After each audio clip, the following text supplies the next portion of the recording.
And welcome to the Denver Sports Betting Show, UFC edition. As always, I got my fight squad, Taylor, Ryan, and this week's special guest, Erin with 5280 Muay Thai. And this segment is brought to you by Red Rock Spirits, the official spirit sponsor of the Colorado Rockies and a great partner of the show. Go out, get your Red Rock Spirits, and if your favorite liquor store does not have it, be sure to ask. Boys, we had a great fight card last weekend, but Erin, since you're our special guest this week, tell us, what's 5280 Muay Thai? Thanks for having us, first and foremost. So 5280 Muay Thai is built around getting the art of Muay Thai out there. We're taking the best, youngest athletes. It's all amateur, and we're putting them out there and giving them a safe place so where they can compete. We're really trying to get the art of Muay Thai out there and making it popular here within Colorado and within the nation. I've worked with Muay Thai artists all over the world. Muay Thai is one of the most exciting arts. It's one of the bases of combat. Like, you have to have it. It's very much like wrestling. If you don't know Muay Thai, you shouldn't be fighting. But we get out there, it's just stand and bang, it's just scrap. We're having a show this Friday over at the Stampede Event Center in Aurora, Colorado. And like I said, if you guys want to come out and support some Knock Muays and local athletes, please come out. But man, 5280 Muay Thai, it's all about the stand and bang, just scrap, baby. That's what we do. It really is. And Muay Thai is probably the only overseas sport that I personally tune in and watch. If I see it somehow on TV, I tune in. How'd you get involved in Muay Thai? So I started boxing at a really young age. Unfortunately, wasn't that good at it. So I missed my Olympic trials. I didn't really make the Olympics. If you don't make the Olympics, you really don't get to go anywhere. I met Kevin Ross through some mutual friends. He's the godfather of Muay Thai out here in the United States. Went out and trained with Master Toddy, and just the rest is history. Man, Muay Thai culture is just the best culture I could ever possibly be a part of. I'm so grateful.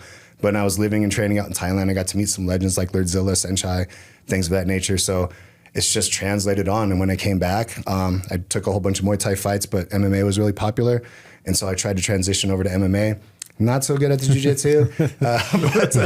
Yeah, ever since then, man, it's just been my love. And I opened up a gym up in Loveland called Prodigy House Muay Thai, and we just teach some of the best Muay Thai in the world. I've learned striking arts from everywhere.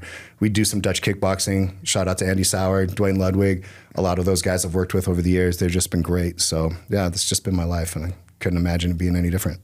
Well, I think you say something big there, right? Because you said Muay Thai is the only international sport that you pay attention to. And Joe Rogan said it. A bunch of prolific people inside of the combat sports industry have said it before, that Muay Thai is one of the most exciting things to watch, that it should be more popular over here, that you see the knockouts, you see everything the fans want to see. So I think that's great. You're bringing it home to it here in a very combat sports heavy market in Denver, Colorado, and you're giving these athletes a safe space to go show off their talents and their skills. I've been to a couple of your events, and every single time, from the entrances to the actual combat that's happening, it's a stellar event every single time. So thank you so much for bringing a place like that for the athletes here. Absolutely. Thank you. Yeah, so like I said, I do tune in and watch, but what's almost more interesting to me are some of the Muay Thai training videos that float out there online. You've been to Thailand. What's it like training out there? So yeah, training in Thailand, man, it's pain. You know, it's pain. That's why I like it. I like to see other people get kicked really hard. Yeah, it's pain. And they say Muay Thai is pain, and pain is love. But Muay Thai in Thailand it's more than a national sport. It is like the very backbone of their society. There's a fight every day from every age level. And fighting, they don't take it as fighting. They don't take it as wins and losses. In Thai, they call it jai. Jai means heart. How much heart you have to show when you're fighting. They don't really care about wins and losses. When you fight in Thailand, they ask how many fights you have, period. They don't really care. And then that's the other thing in Thailand, when you fight, you literally go up to that guy that day and just kind of look at each other, and you stand on the scales, you say, how many fights do you have? You want to get it? Let's go. You know, and then that's how you figure it out. And like the respect aspect and the pageantry is so amazing. I don't know if you guys ever been to a show, but beforehand they do this dance called the Y Crew. And it basically tells a story. If they're Muay Thiem or Muay Sok, means they're violent versus flashy. We really want to bring the pageantry of the show back instead of these. I don't want to, like just churning out fights. I don't want to churn out fights. I want you to come and have an experience where it's more than just violence. And don't get me wrong, there's so much beauty in violence, but I want you to feel like you had an experience from the beginning to the end. Your seat, whether you got some blood splashed on you or, you actually got to see some cool fights.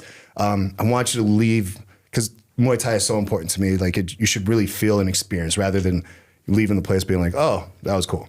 No, I can attest to that for sure at your shows, because there's been 2 fighters that have come out. I don't know anything about either of these fighters, right? But I have fallen in love with one of them during their entrance. What was the dance you called it? Y Crew. Yeah, during that whole experience, I was like, oh, dude, I'm backing this dude 100%. Like, I'm his biggest fan now. And so, yeah, you do truly create an experience. And I think that's something different than just going to an MMA fight, right? You just go, you see the walkout, you listen to the song, but you can truly feel these fighters' vision and their pain that they've gone through during these entrances. Yeah, and it very much does translate through the training, because in training, especially when I was in Thailand, I felt like I was a child. You know, I couldn't communicate very well when I first got out there. So you just kind of like pointed at things and made noises, and, you know, and it's very unstructured in Thailand. Like, they just say go. They don't really teach you very much. There's some bags and there's some like 4 or 5 coaches, and they just yell at you in Thai. You know, and they're just like elbow. Sometimes some English word comes out and you're like, hopefully I'm doing it right. I don't know. And then, you know, like within a month you have a fight. So yeah, it's very painful. It's very, very painful. Average training, one class is usually about 2 hours. What do you feel like the culture from over there to here? Like, is that what you're trying to bring over? Is that like what is lacking here with Muay Thai, do you feel? Absolutely. Because the culture out there in Muay Thai, like I said, it's all based on respect. And if you go to a fight in Thailand, it's like it's a huge party, but just not for the audience, but for the fighters as well. You know, it's a celebration of what you've done and how you've gotten there. And they showcase so much of the fighters. Even though I say there's a fight every day, whether you're in Bangla Stadium or Phuket Stadium or all these big prolific stadiums, they still showcase the fighter. It doesn't matter where they're from either. If they're from Morocco, if they're from Poland, they really focus on the fighter and the story of them and how they translate to fighting. And so what's missing here in this culture is, I think everybody is just, you do want to see those violent knockouts. You want to have those things. And I think that's why you have like the slap competitions and things of that nature. But you're also missing you're missing this very big component of the love of the fight. You know, like everybody has a little bit of fight in them. Everybody does. And if you can actually tune into that instead of just being violent and being like, hey, there's a portion of you that wants to compete and a portion of you that keeps you coming back to this. If you can harness that and hone that, I think that it changes the culture quite a bit. Don't get me wrong. I love the slap boxing and hockey fighting. I love that culture as well. But I really do. I would love to bring the Jai culture here, like the culture of the heart. You know what I mean? For sure. So I'm still stuck on the videos that I see online. So, you know, since I have you here, I'm going to ask. Absolutely. I mean, is the shin training? I mean, like the violent, like rubbing the sticks on the shin, like is that real? Oh no. No. Okay. No. Good. That's what's always terrified me. Like, I'm like, okay, let's do it. So how do you guys toughen your shins? Like, what do you guys kick each other? What do you do? Yeah, you kick things. Like literally, it's just repetition. Like it's just repetition kicking.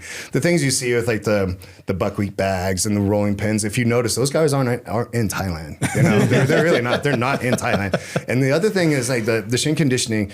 In Thai, they start fighting between the ages of 4 and 10. Right, that's when they start training. So that's just that you just keep going and going and going.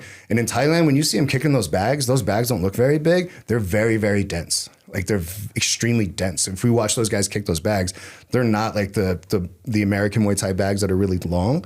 They call them like the torpedo bag that are really short. Those things are really dense. They usually sometimes they're filled with tire pieces. Oh, geez. So when you kick those, you can feel them. And then when you spar in Thailand, there's no gear. In Thailand, there's no headgear, there's no elbow pads, no knee pads, no shin guards. So when I opened up my gym, you know, one guy came over and he got kneed really hard. He's like, you guys don't wear knee pads. And I was like, I don't know what knee pads for unless you work in East Colfax. I don't, you know, like I don't understand like what the knee pad is for, what the shin pad is for. Because if you take eventually you're gonna fight. If you take that shin pad off, like what purpose does that serve? Yeah, what are you training for? Practice like you plan to play. So exactly. When you brought all of that over, I mean, there's so much to incorporate. I mean, what would you say to somebody who's aspiring to get into the sport or to get into the art, I should say? What would you say, where should they start? Find a good gym.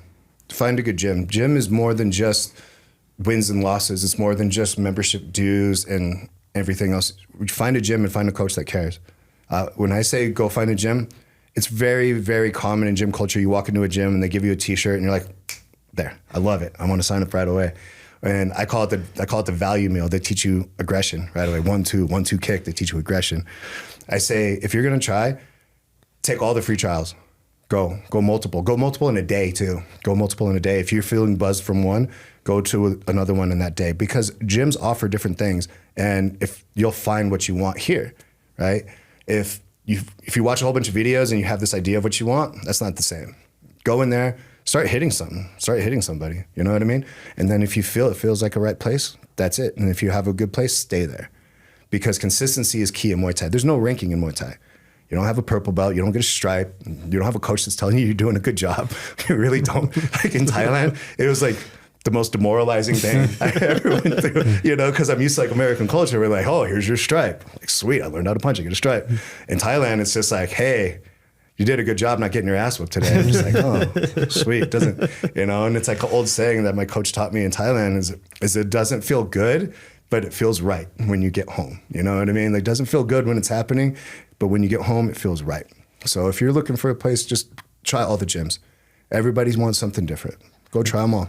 Okay. And tell the people where they can find your gym and more information about 5280 Muay Thai. So my gym is called Prodigy House Muay Thai. It's located in Loveland, Colorado. Currently, we're the only active fight team in Loveland, Colorado.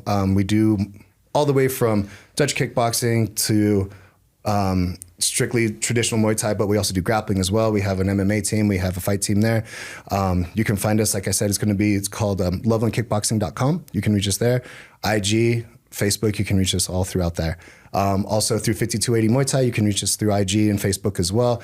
Like I said, that is our promotion. We are going to be promoting this Friday at the Stampede Event Center in Aurora, Colorado. Doors open at 6, first fight's at 7.